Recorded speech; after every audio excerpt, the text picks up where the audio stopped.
video in out because for me, coming from what I said, I think this is a grave embarrassment.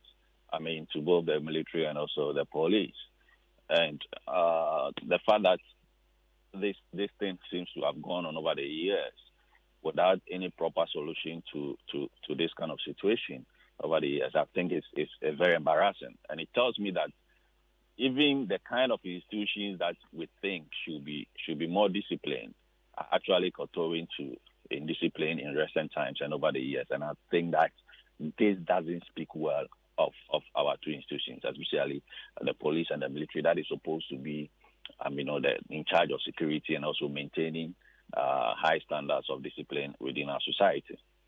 In your estimation, what could be accounting for all this? Like you rightly said, they're supposed to be a disciplined institution, knowing right from wrong and sticking to right because of the training they've had and all. And again, this is not the first time we're witnessing such a thing. What could be accounting for all this?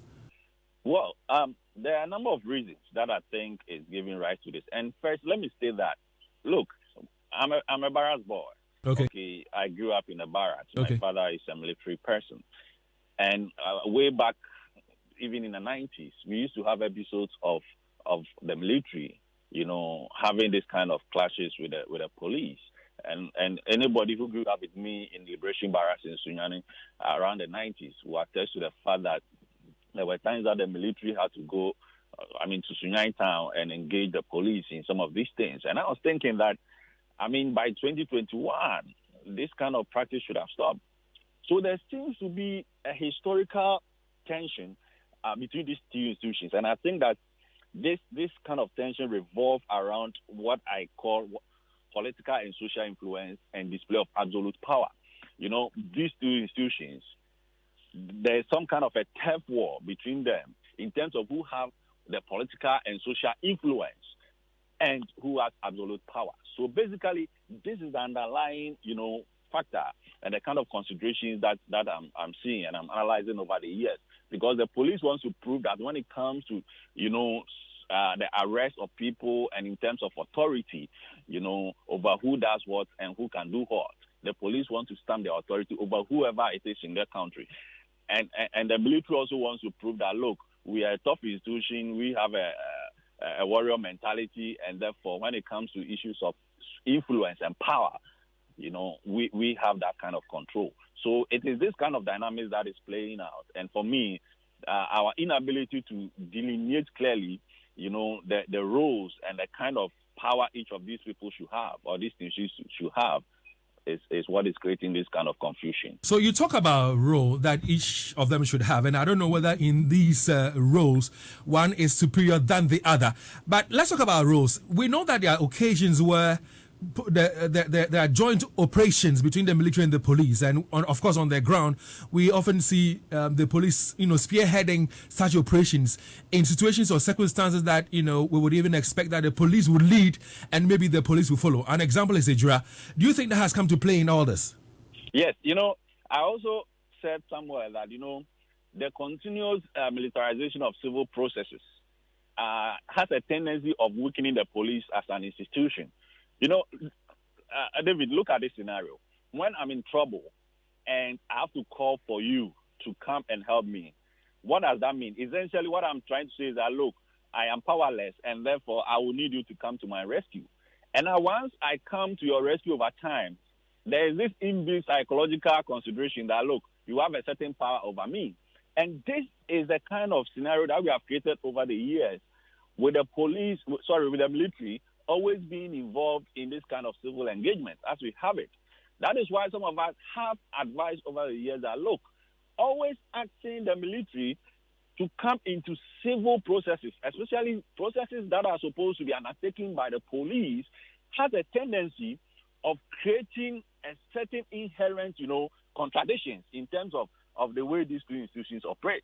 And that is what we are seeing because, you see, when the military comes in every time, the signals that is being sent across to them and also to the general public is that the police is incapacitated and therefore it is the military that has more power and more ability to deal with many of these problems that we have within the society. And for me, once that psyche is built up over a period, it gives the military, that kind of confidence and that kind of, ideas that, look, we are more powerful than you. Even when you are not able to do your job, we have to come in and deal with it. And that is what creates that kind of perception over the period.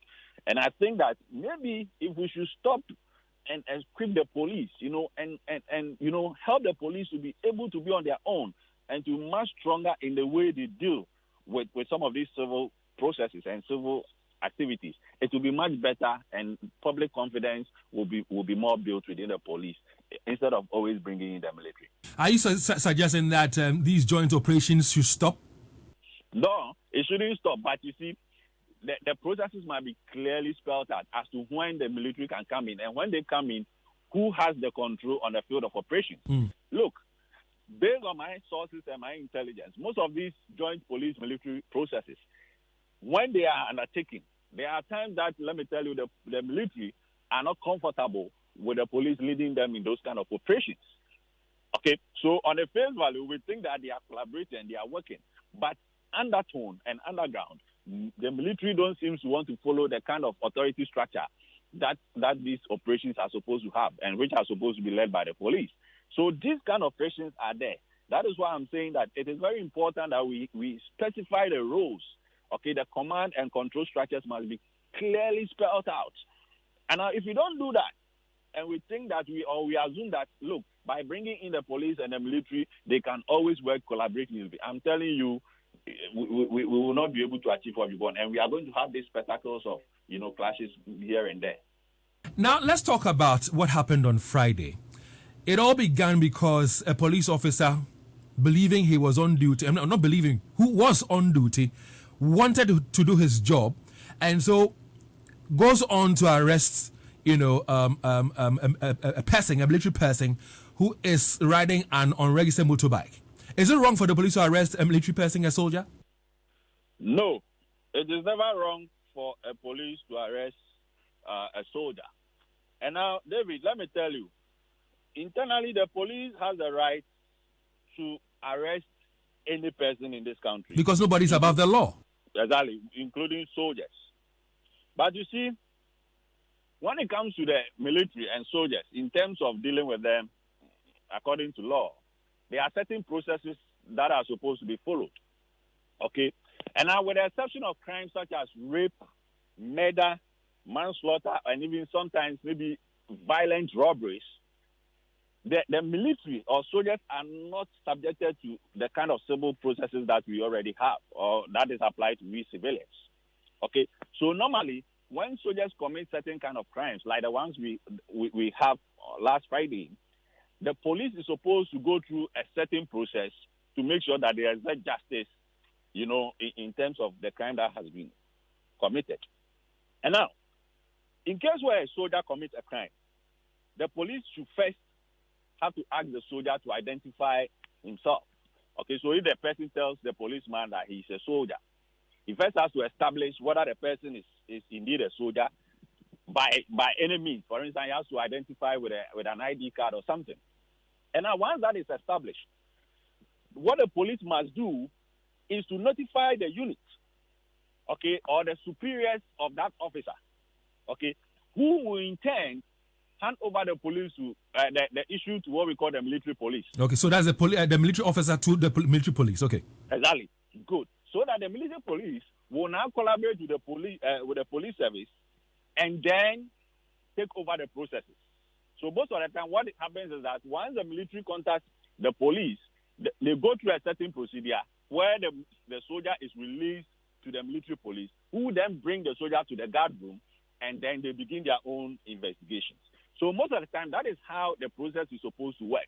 So depending on whatever crime, except maybe rape or murder, or maybe manslaughter, as I've already indicated, if it's any of these kind of crimes, then that one, the police can go ahead also using the same process, but then take over the whole investigation. But once it's this kind of crimes like we had on Friday, then the military police is supposed to be notified, and then they will take over the investigation right at the barracks.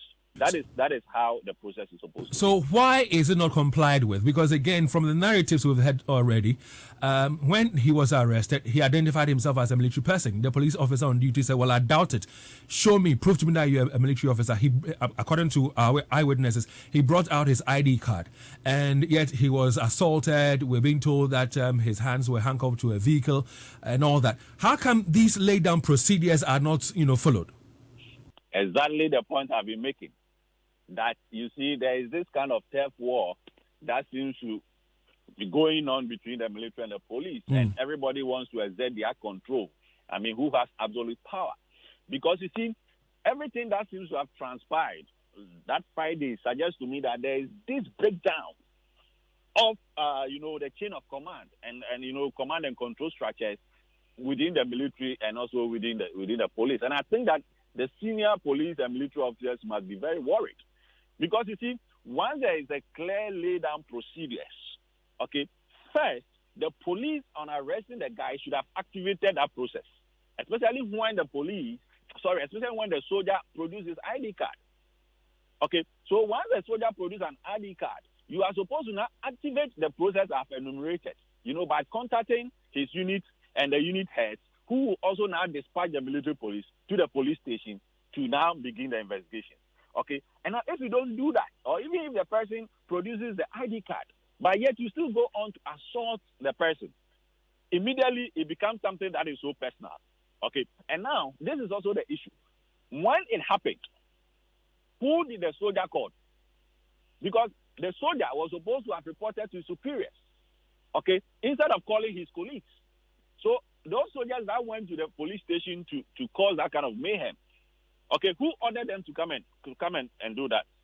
Okay, so these are the questions you should be asking. So everything suggests to me that in terms of the chain of command, okay, and the operational controls, everything was down and everything wasn't working, both from the military side and also from the police side. And this is the problem that some of us have always said about the way we do things within our security agencies. Help me with a bit of clarity here. You've told us the procedures under which a military person can be arrested and all.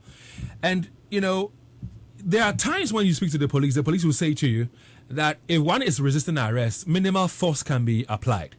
Let's speak hypothetically here.